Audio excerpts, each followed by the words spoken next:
الحمد لله الحمد لله نحمده ونستعينه ونستغفره ونعوذ بالله من شرور أنفسنا ومن سيئات أعمالنا من يهده الله فلا مضل له ومن يضلله فلا هادي له ونشهد أن لا إله إلا الله وحده لا شريك له ونشهد أن سيدنا ومولانا محمدا عبده ورسوله صلى الله تعالى عليه وعلى آله وأصحابه وسلم أما بعد فأعوذ بالله من الشيطان الرجيم بسم الله الرحمن الرحيم ونضع الموازين القسط ليوم القيامة سبحان ربك رب العزة عما يصفون وسلام على المرسلين والحمد لله رب العالمين.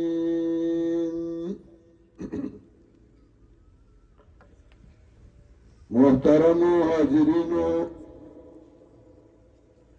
رونو او خویندو زمانہ مولانا مفتی فرید اللہ سے ٹیم اغسطے ہو او مام دای سره وعده کړی وه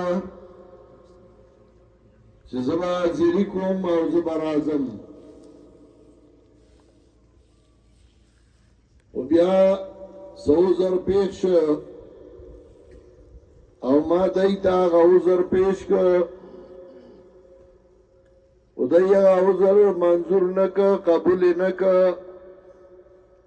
او ما ته یې وویل چې ته به خامخا راځې بیا هم زه په دې نیت او په دې اراده نیم راغلی چې ګینې زه څه ډېر لوی ملا یم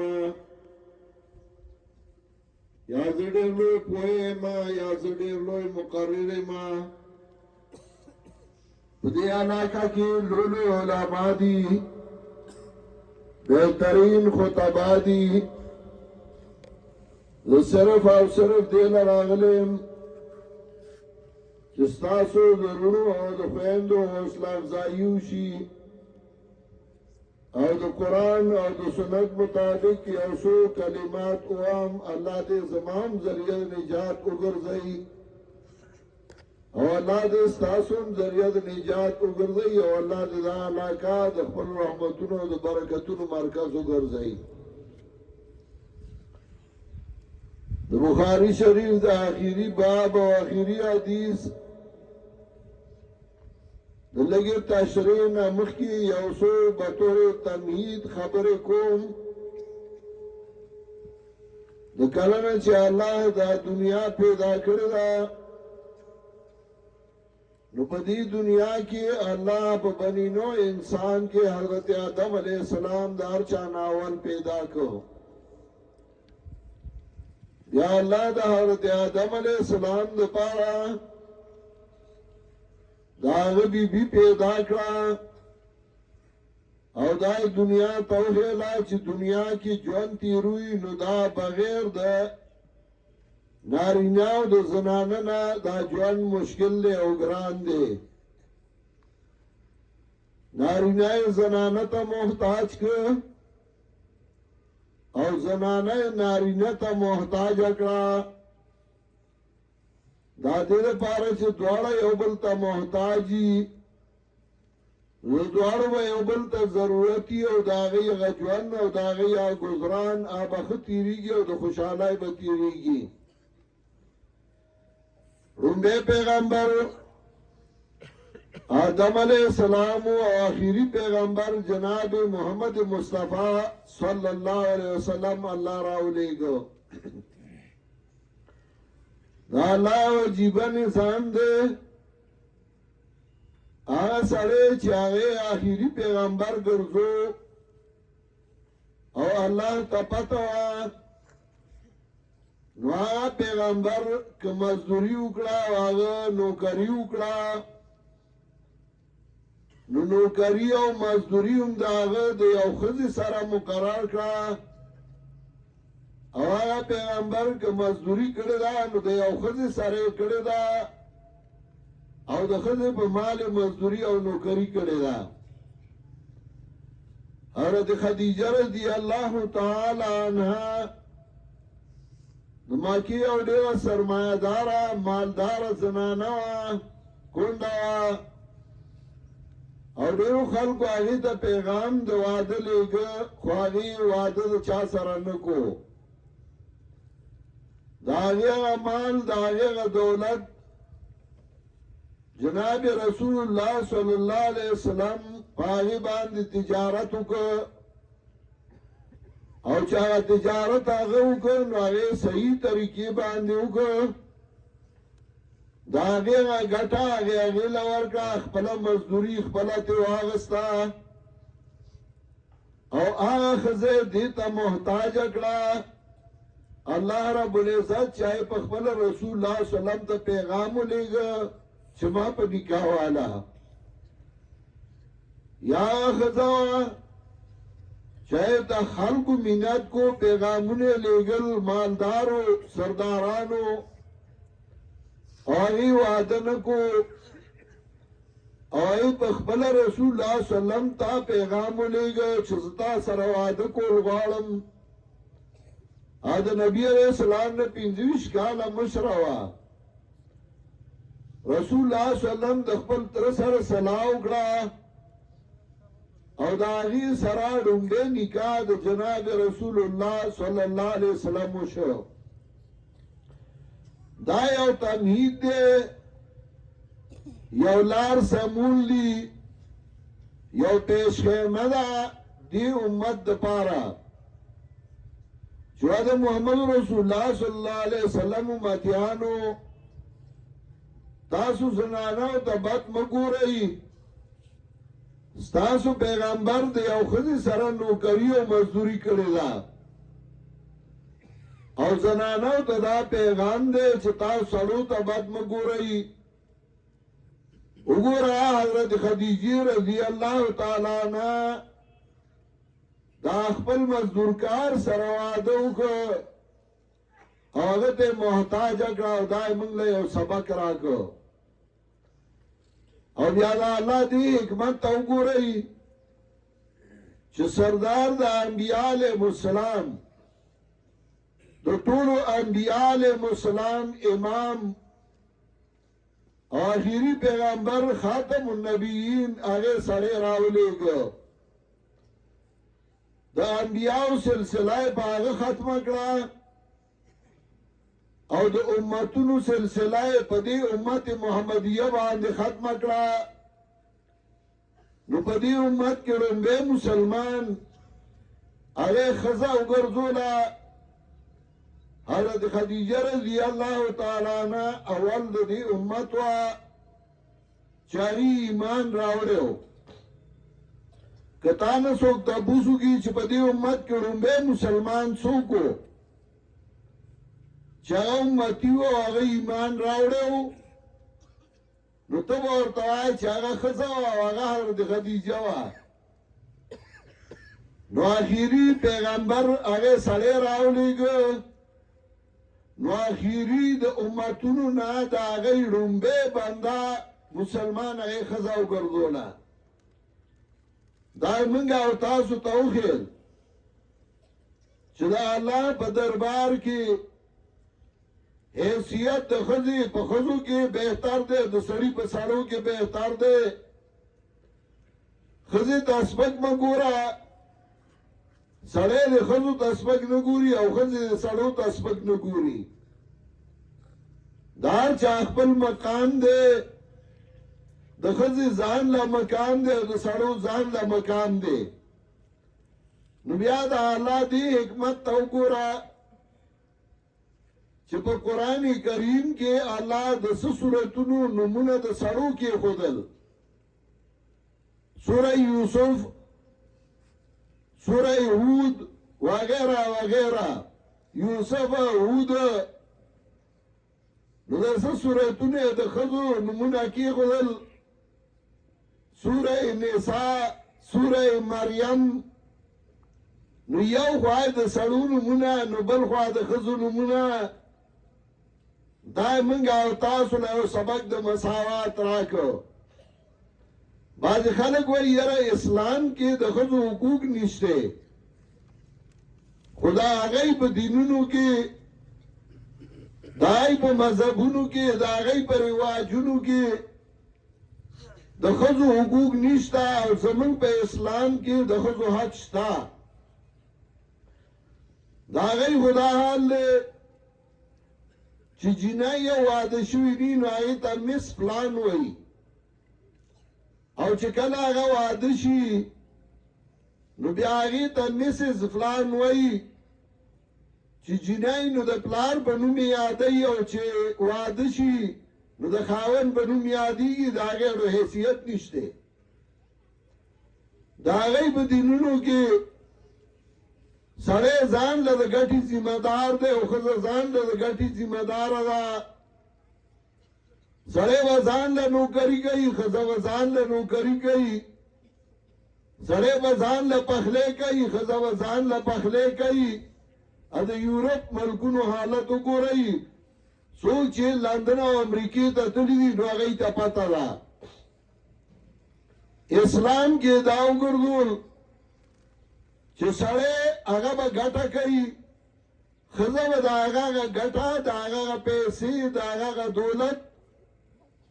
د هغې حفاظت کوي، هغه به ساتي. او د هغې صفت ذکر کوي حافظات للغیب، ساتون کې د وخت د نشوالي د خاوندانو کې د هغه د مال، د هغه د عزت، د هغه د دولت. حافظات للغیب یعنی حافظات فی غیبوبة الازواج. سړی هغې د ګټې وګرځو، ښځې د هغه مالکه وګرځوله د کور، چې هغه په کور کې ناسته وي او دی به له تیار راړي او هغه به یې خوري. هغې ته یې وي ته صرف پرده کوه، ګټه په ده ده او دی به یې درله راړي. او ورته وی الرجال قوامون علی النساء بما فضل الله به بعضهم علی بعض وبما انفقوا. دی به راړي، دی به خرچ کوي، تاله به درکوي او ته به یې خورې. او پیغمبر پاک هغوی له حقه ویسه ورکړه چې ګوره دا ضروري نه ده چې ته د نوکره یې، د ده بچو له چې ته پای ورکې، خدمت یې کې، دی به تا له صله درکوي.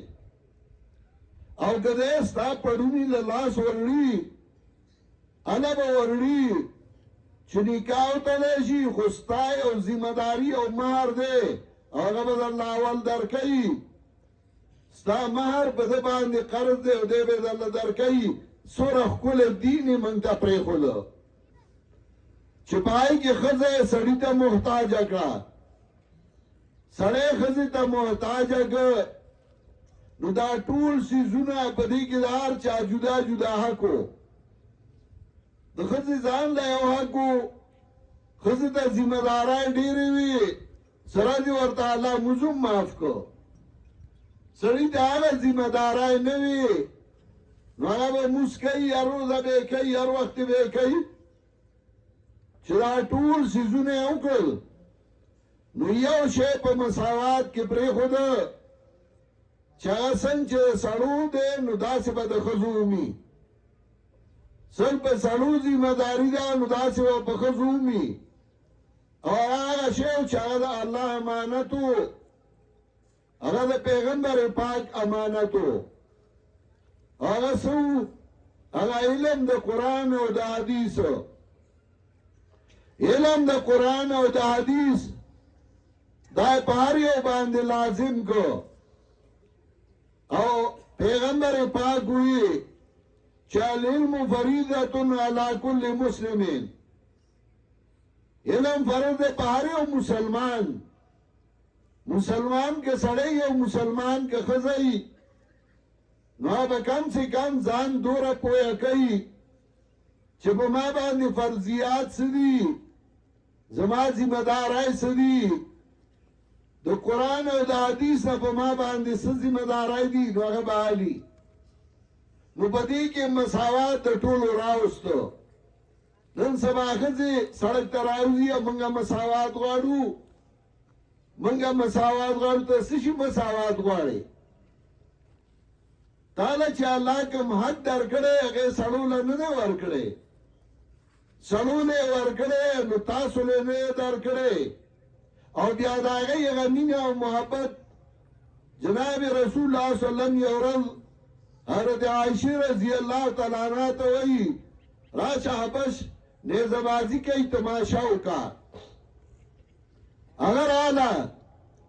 رسول الله صلی الله علیه وسلم په اوږه باندې زنه کېښوده او هغه تماشه کوي او ګوري دا د رسول الله صلی الله علیه وسلم په اوږه یې زنه ایښې ده او تماشه کوي او ګوري علما بیا دې کې بله کیسې راوباسي او دا دا پرېږده خو رسول الله صلی الله علیه وسلم هغې ته وایي راشه وګوره هغه تماشه کوي نبی علیه السلام ورته وایي بسه حضرت عایشه ورته وایي نه لږه نوره تماشه کوم ښځې له خوند ورکوي د خاوند په اوږه یې زنه ایښې ده یو د نن زمانې ماډرن خلک ایجوکیټډ خلک هغوی کې داسې مینه او محبت نشته کومه مینه چې زما پیغمبر او د هغه بیبیانو کې وه او که څوک دعوه کوي رادي شي او زما مخکې دې ووایي چې رسول الله صلی الله علیه وسلم او د بیبیانو کوم د خوند ژوند او د مزې ژوند و لوږه وه خو چې کوم خوند د مزې و او کوم ژوند د مزې و هغه زما مهربان نن امتیانو کې نشته ولې دا یې اصل وجه دا ده چې هغې کردار هغې اقوال هغې افعال د پیغمبر خپل نه کړل پیغمبر پاک سکول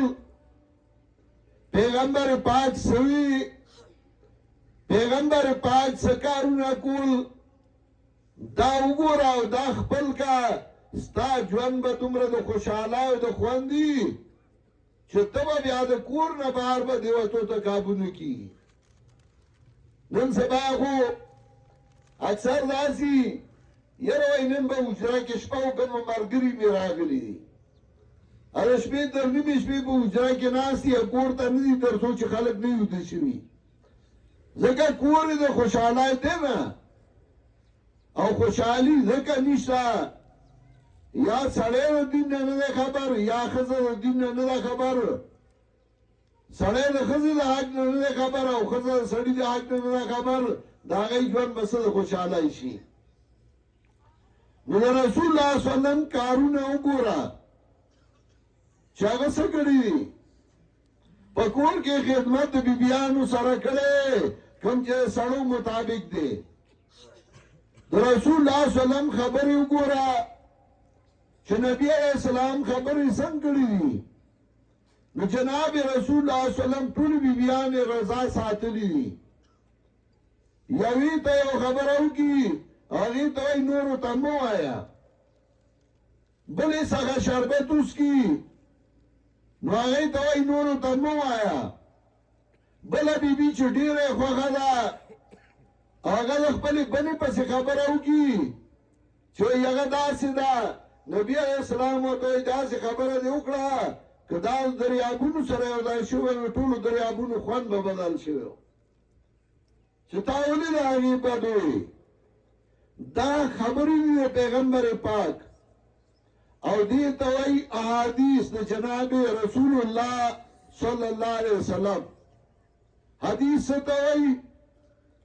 قول او فعل او تقریر د نبی علیہ السلام مولیانی په عربی کې وایي، ما درته پښتو کې وایي.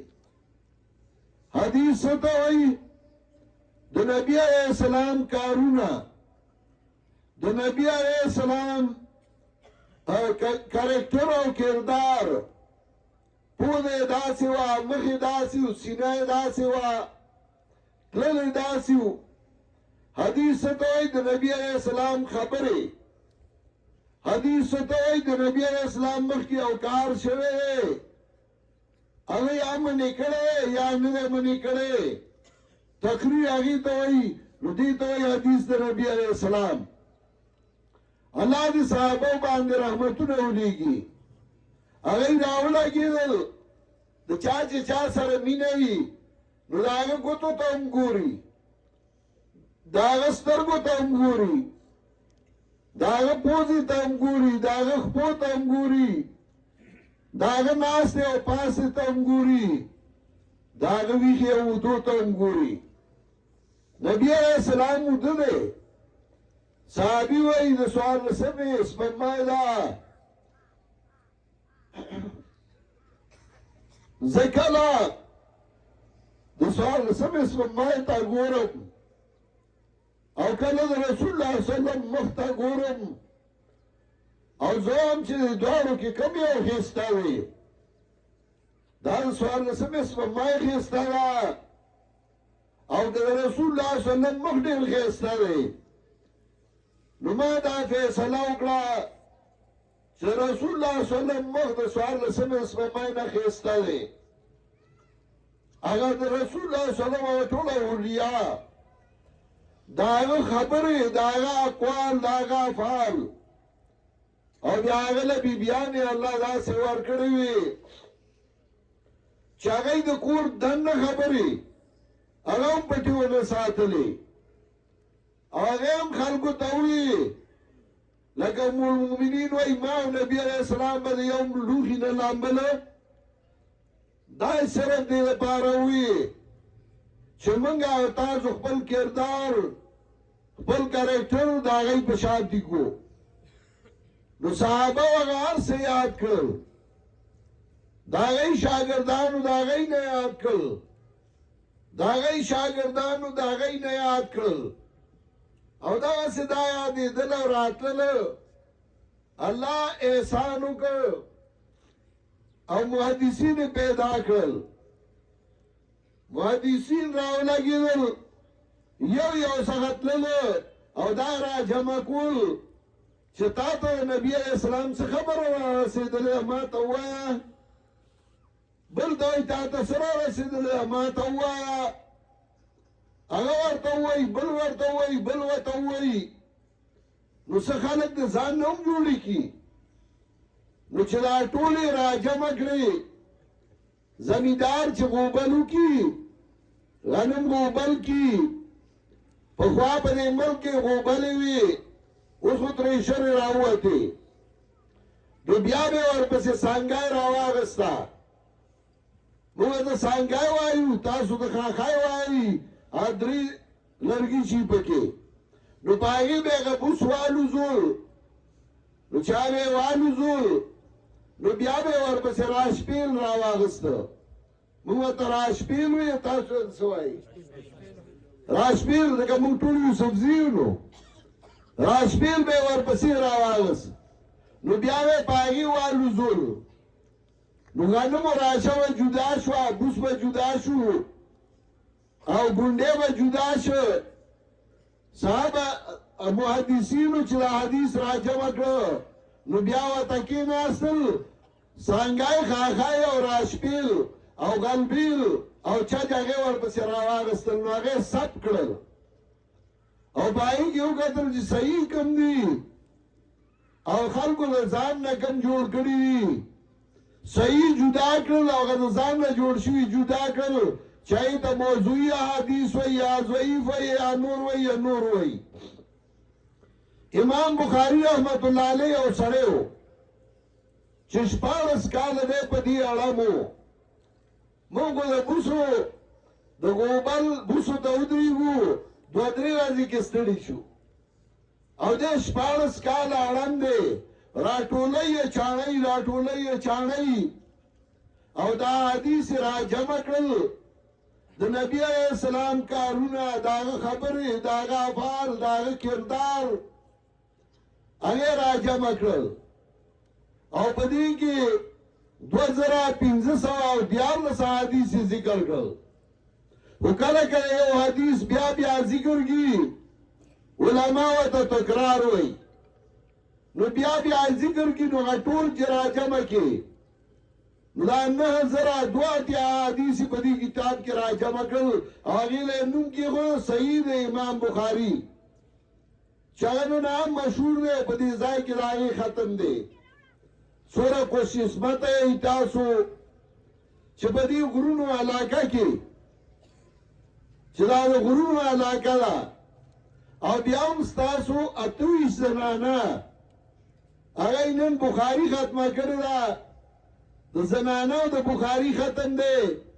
او موږ له دعوت راکړې او موږ راغلی یو د دې وجه نه ځاګی له میسا کوم په خپل بیان کې او تاسو نه کوم ځکه هغه هم حق دی د زنانو ځان لا او د نارینه ځان لا نو هغه نن بخاری ختم کړی کله مولیانو په جبه وامه نو بیا په کې کیسې ډېرې دي او خبرې ډېرې دي امیان وایي چې دا مولا څه په ګډو وډو سر شو خو زه داسې انداز باندې وایم چې تاسو پرې پوه شئ نو دا کتاب یې ولیکه په دې کتاب کې هغه دارومدار د دین چې په کومو کارونو وو نو هغه ذکر کړل عبادات ذکر کړل معاملات ذکر کړل زواجر ذکر کړل آداب ذکر کړل نو سپا قائدو شروع وکړه دار یو شي ځان له یو تولی د ګوړې د تللو لپاره دړای کیلوي د کپړې د تللو لپاره غزي دغسې د ځمکې د تللو لپاره پیتاي یا تاسو ورته غنم وایي دړایو دوه دړایو بعضې علاقو کې ټوپکي په ټوپک باندې ځمکه دوره ټوپکه لکه قبایلي علاقو کې زموږ علاقو کې پیته وایي دغسې د انسان دوه کارونه وي یو عقیده یو عملي نو د عقیدې او د عمل لپاره هم طولي خو د هغې لپاره طول یو دنیا کې ده یو آخرت کې دنیا کې د هغې طول هغه الله دو چابړي دو څیزونه وګرځول یو قرآن او دویم حدیث د رسول الله سلم او رسول الله سلم صفا خبره وکړه حضرت فرمایي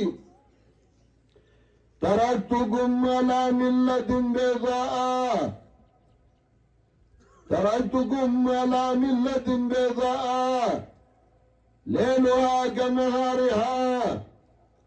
تاسو ما یو صاف دین باندې پریښودی یئ چې د هغې شپه په شان د ورځې باندې ده صفا دین دی د هغې لپاره طول شته دا نه چې به دا چا خپله خوښه ده مولوي صاحب څه کوي نو بس هغه دین دی په مولای مه تله مولا په دین وتله زمونږ بدقسمتي ده موږ دین په مولا تلو نو یاره چې مولوي صاحب څه کوي نو هغه دین دی نه مولا په دین وتله په قرآن او سنت وتله که د قرآن او سنت برابر وي مولا هم صحیح دی عمل هم صحیح دی عقیده هم صحیح ده اگر په قرآن او سنت برابر نه وي دا خو ته لسل مولیان یادې چې د ټولې دنیا مولیان را جمع کړي او پیران هم ورسره کړي او د قرآن او سنت خلاف یې زه ورته غلط وایم زه به قرآن او سنت ته صحیح وایم چې قرآن او سنت ټول دی او په دې وتله الله قرآن او سنت ټول را لېږلی نو په دې باندې وتله کتاب سنت لی سیرفی بلوت الناس فی هذا المحکی قرآن و سنت زما کسوټای دا په دې ما خلک وټنګوله فمنهم ضائع لا خير فيهم ومنهم جائز تجوید شکی بعضی کاغذی اس خیر پکی نشتا پټکے غټواله ګیره د نامن وګدا دا بڑی ډیری لوی والی دی تسبیح پلاس کی دی ویس خیر پکی نشتا ته شکل دې مګورا لګي و تعالی په قران او سنت تا ته پته لګي ځا صحیح دی او که غلط او په آخرت کې دا هغه لپاره ټولو چې پاغي باندې بالا د عقیده او عمل تلی څه خلک داسې وو چې هغه دا نه منل او هغه ته وی معتزله کتاب توحید کې امام بخاری په دا غلط ډالو باندې ګوتی کېغله او شروع په وکړه چې ګوره دین دا نه چې تار چاته خوایا ایره خساره نه چې املاس افغان پاسي نه چې غلط وي نو غلط به ورته وایي اب یعنی کتاب توحید کې امام بخاری اهمیت خبرې ذکر کړي په دې کې امام بخاری 215 روایت ذکر کړي یا اثار ذکر هغه مليانو خبرې دي و امام بخاری په دې کې په غلطو فرقو رد کړي یو ډله یو فرقه چې هغه دین په عقل باندې تلو زما عقل منی نو دین دی زما عقل نه منی نو دا دین نه دی نو هغه وی عمل به څنګه تللی شي حالانکه په دې وخت کې په دې دنیا کې هم پته لګي د هر څه لپاره الله ټول پیدا کړ وګورئ دا پخوا به پښتانه وی جانان د باد سوداګر دی انور بیا تاسو پوره کوي هغه مصرا جانان د باد سوداګر دی تاسو دغه وړي او تاسو راړي کنه نور بیا تاسو وایي وی باد خو تللی نشي او دیدن د بادو پیمانه او نه پیمانېږم نه دې پان تړلی شم خلکو به وی کنه اوس باد هم پیمانه کېږي او تللی شي سلنډر اوس یو دکاندار ته وایي چې ماله 2 کیلو هوا واچو ګیس واچو ګیس په سترګو ښکاري او وزن شته دغسې عمل او عقیده هم تللی شي خو هغوی دا نه منل هغه د دې مطلب انصاف دی چې الله به انصاف کوي ځکه چې په عربی کې عدل انصاف دا معنی قسطاس عدل ته وایي انصاف ته وایي امام بخاري هغې ته اشاره وکړه چې اولاد بالرمیه چې دا هغوی ځان له دلیل ګرځوي نو هغوی وی عمل تلل نشته بس الله به انصاف کوي امام بخاری وی نه تاسو غلط وایي عقیده هم تللی شي او عمل به هم تللی شي ځکه الله قرآن کې ویلي دي ونضع الموازین القسط لیوم القیامه کې بدو منګه تله د انصاف د قیامت پر ورځ او موازینی جمع ذکر کړه سوک وی لکل عمل میزانون هر عمل لپاره بطولی او سوک وی نطلب وی خو موازینی جمع پیز بار دا موزونات ہوئی چه عملون مختلف قسمی نو دا عمل و تللشی اوس دا عمل درونواله اسپکواله دا پس باندې راځي دا عمل درونواله اسپکواله د دې لپاره 2 څیزونه دي یو اخلاص او دویم اتباع د پیغمبر صلی الله علیه وسلم اخلاص لپاره امام بخاری اول شروع کړه انما الاعمال بالنیات دارو مدار د عملونو په نیت باندې دی حال دې په نیت باندې شروع کړه نو آخر کې تلی لراوستا چې ګوره عمل به دې درنیږي یاله چې نیت دې صحیح که ته مدرسه جوړې او نیت دې د چاندو یې چې پیسې به جمع کړمه نو هندوس ته یې خدای ناراضه مدرسه به چلې ثواب به نه یې او که نیت دې دای چې زه خپل اهل علاقې ته د خدای کتاب او د پیغمبر حدیث خیمه خلک سمیلار تراولم اخلاص دی په مدرسه کې دی یو څو طالبانی یو سفر دی هغه د الله په نسبت ډیره لوی مدرسه ای کته دین کار کې دنیا لپاره کې نای کې خیر نشته او کله الله رضا لکه نو پای کې ډیر خیر او ډیره فائدہ ده دویم دا چې اتباع د پیغمبري او قران کې هم الله وایي قل ان كنتم تحبون الله فاتبعوني زما پیغمبر دې خلکو ته وایا که تاسو د الله سره مینه کوئ فاتبعوني زما تابعداري وکړئ یحببکم الله الله به تاسو سره مینه وکړي که الله خوشاله او الله سره مینه کې زما په لار به راځي ګوره دا الله سره د غیرت قانون دی زما معرفت درته زما پیغمبر کړي د میان زمو باسا د په لار باندې به راځي او دی وجه د دې حدیث علما تدلیس مدلس هغه مولا ته وایي چې هغه میانس کې استاد پرې دی د استاد ذکر کوي چې ما دا هغه نه حدیث اورېدلی نو چې خپل استاد پرېږدي او د هغه استاد یادوي نو علما هغه ته مدلس وایي او دا یو عیب دی په رواتو کې نو دا غیرت تقاضا ده نو الله د غیرت تقاضا مونږ ته وښیله که زما تابعداري کې زما د پیغمبر په لار به راځي دا نه چې ته به ویلې دا څه بد کار دی دا څه بد کار دی ځان نه به جوړونې کې په دین کې په دین کې به د پیغمبر تابعداري کې نو چې کله دا دواړه نو ستا عمل به دروني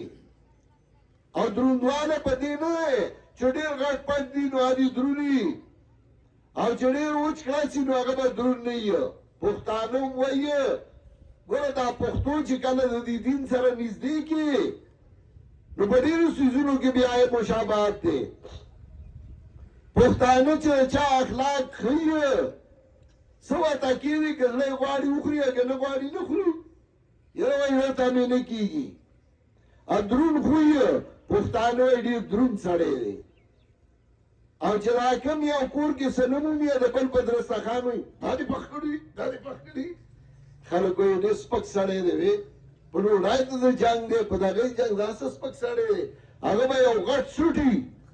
خو خلک وایي ډېر سپک سړی دی یو غټه ټوپۍ به په سري خو خلک وایي ډېر سپک سړی دی دا سپکوالی دروندوالی دا په اخلاق او په عادات وي دغسې عمل هغه په څه درنېږي او په څه سپکېږي نو هغه په قرآن او په حدیث په مطابقت باندې څوک وایي عمل به تللی شي نو دې عمل نه به الله یو جسم ورکړي زموږ یو ملګری د بدن نه ډېر غټ پټ و او دروند و ډېر یو ملګري په سټیج باندې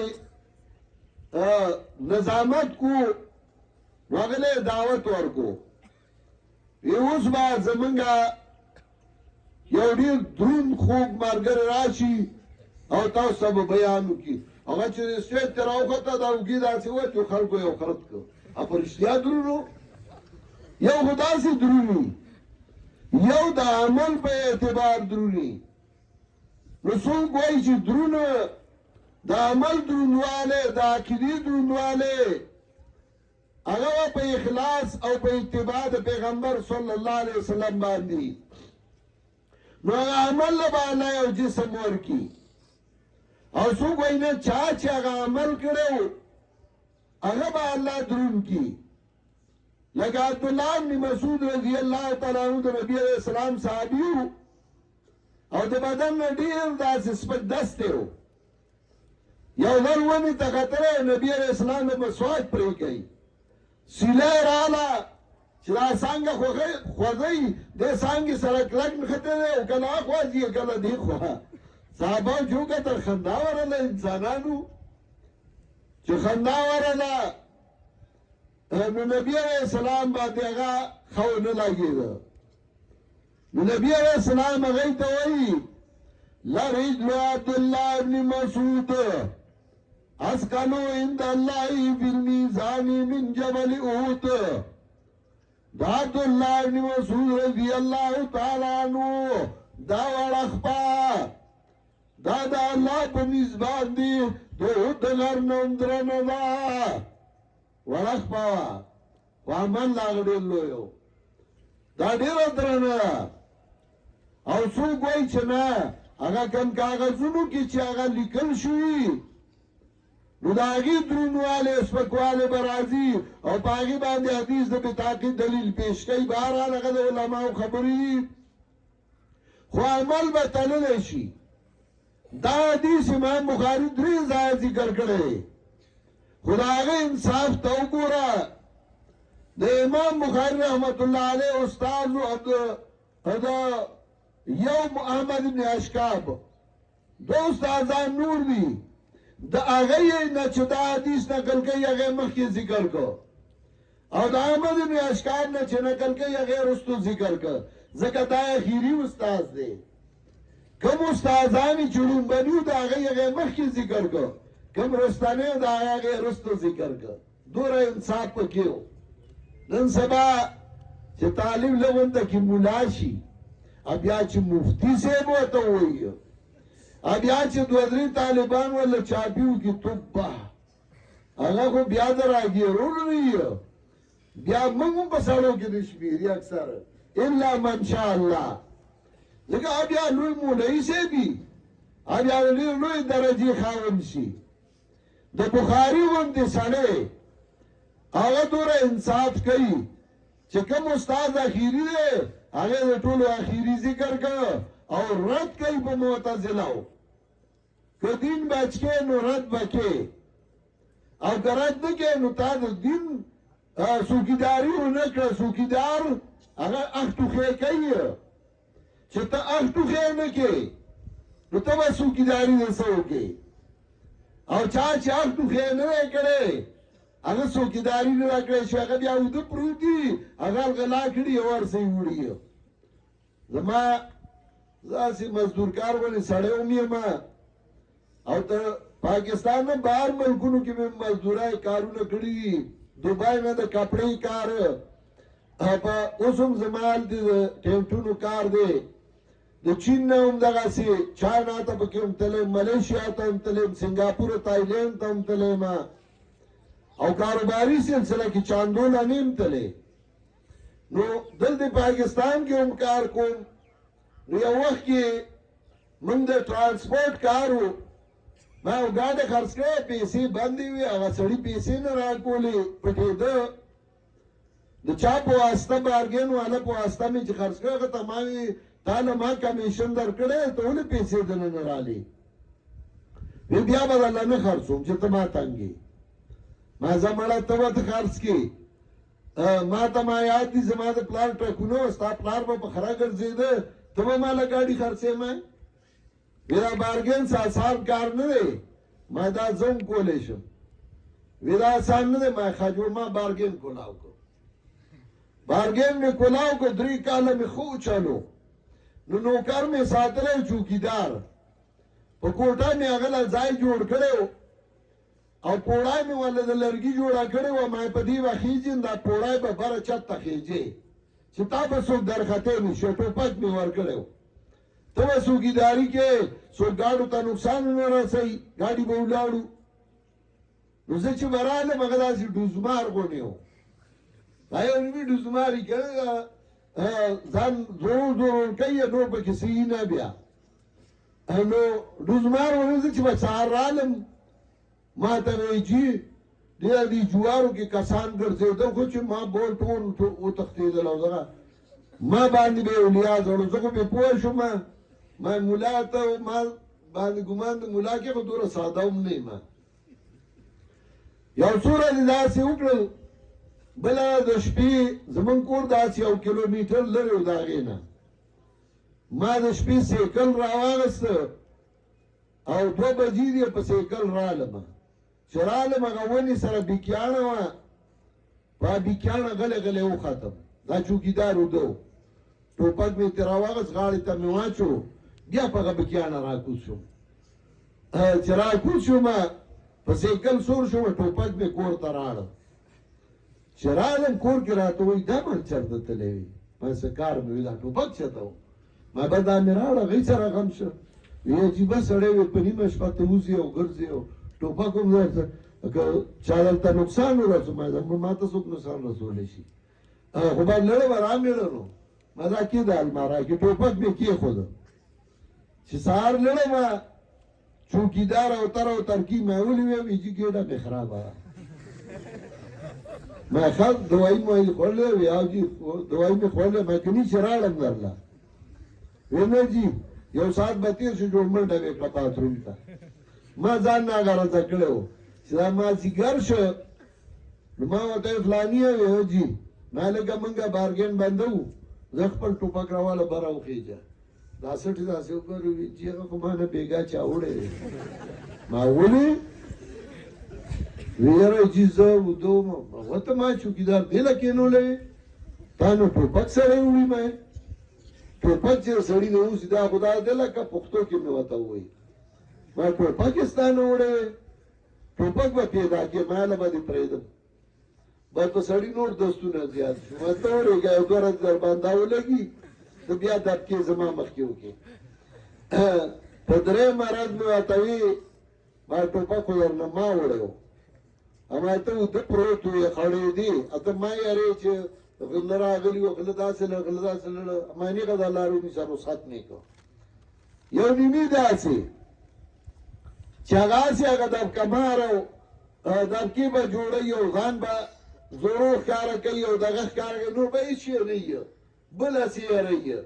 هغه په خپله یېرېږي دی وایي نه هر څوک یېرېږي امام بخاري رحمت الله علیه دا ښیي چې ګورې اخ ټوخې به کې په دین کې بل ته به لږ ونته کې ښې چې ته غلط کار کې نو چې غلط ته غلط نه وایې ته به د دین حفاظت څه وکړې زمیندار خپل پټي ته شپول کوي انګړ کوي هغه ورته کنډتار تړي د زمیندار په فصل کې چې انسټ او ډیله او کبل راوخېږي هغه ترې نه نړوي او ته به په خپل جماعت کې او په خپل دین کې دا نه کې غلط ته به غلط نه وایې او کار به کېږي نه ته به رد کې نو دلته په معتزله رد وکړ امام بخاري رحمت الله علیه او بیا هغه حدیث ذکر کړ د رسول الله صلی الله علیه وسلم کلمتان حبیبتان للرحمن خفیفتان علی اللسان ثقيلتان في الميزان سبحان الله وبحمده سبحان الله العظيم كلمتان موصوف حبيبتان صفت اول خفيفتان صفت ثاني ثقيلتان صفت ثالث موصوف سر صفاتو خبر مقدم سبحان الله وبحمده مبتدا مؤخر للتشويق سوچ پیدا کړي لکه په سټیج باندې ناظم وي اوس به یو سړی راشي ډېر لوی عالم دی او ډېر لوی د خطیب دی او ښایسته اواز دی او داسې او داسې خلک سر اوچت کوم دی وی څوک دی نو شوق کې شي دغسې ولې شوق پیدا کړ چې کلمتان حبیبتان کلمې نه مراد د کلام دوه خبرې دي چې هغه ډېرې محبوبې دي مهربان بادشاه ته خفیفتان علی اللسان او ډېرې نرمې دي په ژبه او ثقیلته سپکې دي په ژبه ادا کول یې آسان دي ثقیلتان فی المیزان او ډېرې درنې دي په تول کې وزن یې ډېر دروند دی ښکاري وړې وزن یې دروند دی کله کله یو سړی تا ته ښکاري داسې چې یو زمیندار جټ غوندې سړی دی خو چې کله د هغه نه خبر شي هغه ډېر متقي او پرهیزګاره او دینداره د سړي په زړه کې د هغه قدر زیات شي هغه ورته بیا دروند ښکاره شي پته د سړي په تاریخ لګي د سړي په کردار لګي د سړي په عمل لګي زما کور والو د قرآن ترجمه لیکلې ده پښتو کې 2 جلده کې یا اردو کې 2 جلده کې لیکلې ده خلاصې د هر صورت لیکلې ده نو اوس زما تاریخ لیکي نو تاریخ لیکي نو هغه ورځ مې ورته ویل تاریخ کې ګورې څه خلک نه لیکي هسې نه هر څه پکې ولیکي چې شپې تلې فلاني ځای ته فلاني سره یې جنګ کړی وه جګړه کړې وه ما هر څه ونه لیکې ګورې وی زه خو به هر څه لیکم چې خلکو ته سبق شي دې نه به خلک عبرت اخلي دا به خلک ګوري نو زه خو به دا لیکم ځکه چې دا به خلکو ته یو سبق دي نه به خلک عبرت اخلي ما زه لیکه چې لیکې نو دا تاریخ سړی درنوي تاریخ سړی سپکوي عمل سړی درنوي او عمل سړی سپکوي کم سړی چې د هغه خوی او اخلاق درانه وي هغه په کور کې هم دروني یا بهر هم دروني کم سړی چې د هغه خوی او اخلاق سپک وي په کور کې د بچي هم پوزې له راغلي یا بهر هم د دنیا بدې شي کومه زنانه په کور کې اخلاق یې ښه وي ګیندې هم ترې خوشحاله وي لوڼه هم ترې نه خوشحاله وي خاوند او بچي هم ترې خوشحاله وي او چې اخلاق یې ناکاره وي نو خاوند هم په دشمنۍ واړوي زامن هم په دشمنۍ واړوي ګیندې هم د یو بل سره په جنګ کې کور کې فساد وي عمل او اخلاق دا درانه که چې دروند شي امام بخاري ځکه ووی ثقیلتان فی المیزان درانه دي په تول کې سبحان الله و بحمده پاک دی الله پستانه د الله باندې لګیا یم متلبسا بحمده اګوره سبحان کې 15 الفاظ دي سین بی الف او هی او نون او بحمده کې 15 دي بی هی میم دال او هی دې د پنځیر نه نشل کېږي ښا پنځیر ارزای کې راځي دا 15 الفاظ دي دا الله صفائی بیان کا شریکی نشتے حصداری نشتے چاہتا محتاج نه دی او دا الله صفتونه وایا چډیر لوی ذات دی پارس قدرت دی پارس باندې دا قدرت چلی قدیر آباد ورته کوي چې دا الله آباد کړي نو پارس قدرت او طاقت چلی نو دا الله صفتونه وایا سبحان الله العظیم پاک دی الله چې ډېر لوی ذات دی زما خو زړه داو چې زه به مختصر یو څو خبرې کوم خو پښتانه وایي کوی ته پرېوتی نو لوټکي هم راواله نو وایي په لاره ځې نو خشاک هم جمع که نو ما چې دوره مزل هم کړی د بانک نه مخکې موږ را روان شوي یو او بیا تاسو دوره په مینه او په محبت په دې غرونو کې دا مشران سپینګیري همسایه لا ګل او را روانو نو ما زه لږې زیاتې خبرې به وکړم چې تاسو ته هم خیر ورسي او الله دې زما هم د خیر په تله کې دا وګرځوي الله دې ما او تاسو له د عمل کولو توفیق راکړي او الله دې په دې علاقه باندې خپل مهربانۍ رحمتونه وکړي الله دې دا علاقه څنګه چې د امن ده الله دې همیشه د امن او خوشحالۍ وساتي او الله دې ستاسو دشمنۍ او ترنګنۍ ختمې کړي الله دې مریضانو ټولو له صحت کامله ورکړي او الله زموږ تر مرګه د قرآن او د سنت خدمت والی مولوي صاحب چې په دې ځای کې خدمت کوي کار کوي او ډېر په ښه شان باندې اړم دی الله دې دل او نور توفیق او طاقت ورکړي چې الله د دین خدمت وکړي واخر دعوانا ان الحمد لله